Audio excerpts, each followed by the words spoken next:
ఏం పంచుతాడు? 6 గ్యారెంటీలకు ఎస్సీ నిధులు వాడు పంచాల్సింది 6 గ్యారెంటీలతో సంబంధం లేదండి. మనకు పంచాల్సింది ఒకటే కాదు, మనకు పంచాల్సింది ఒకటే.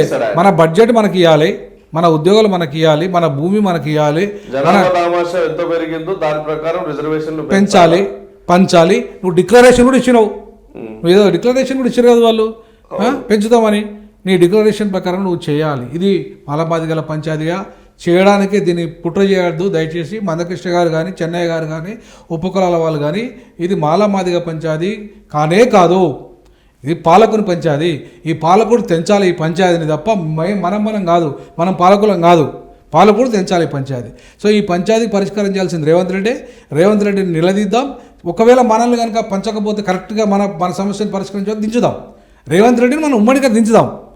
ఈ సమస్యకు పరిష్కారం అక్కడ ఉంది. ఇక రేవంత్ రెడ్డిని దించుదామంటే కృష్ణమాది ఇంట్లో కొబ్బరికాయ కొడతాడు కావచ్చు. ఎందుకు? బీజేపీని గెలిపియాలి కదా. మనం బీజేపీకి గెలిపించడం కాదు, ఆయన గెలిపించుకోండి. కాదు, మనం ఆయన టార్గెట్ ఫుల్ఫిల్ చేయ మనం వస్తాం వాళ్ళకు. మన బీజేపీని గెలిపి మనం ఆ సీట్లో కూర్చుంటాం. మనం కుమ్మడిగా మనం కూర్చుంటాం. మాయావతి కూర్చున్నాడు, మనం కూర్చుంటాం.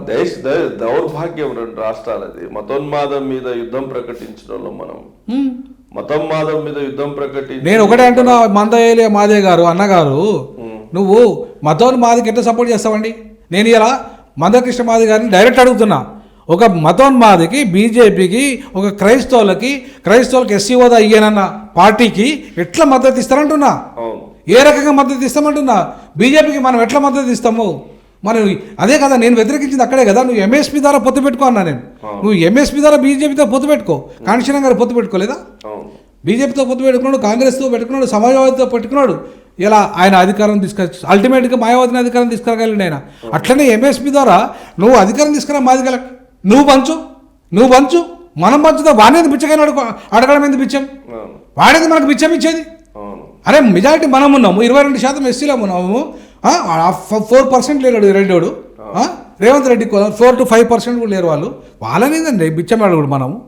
దౌర్భాగ్యం కాకపోతే, ఇజ్జత్ కాకపోతే, పరువు లేని కాకపోతే అన్నట్టు కూడా ఏంది నాకు అర్థం కాలే. 1% లేని వెలమాలు అడుగుతాము, 5% రిటర్న్ అడుగుతాం. 22% ముందు మనకు అంత ఆత్మగౌరవం కూడా బతాం మనం, అంత ఆత్మగౌరవం చంపుకోవాలా మనం?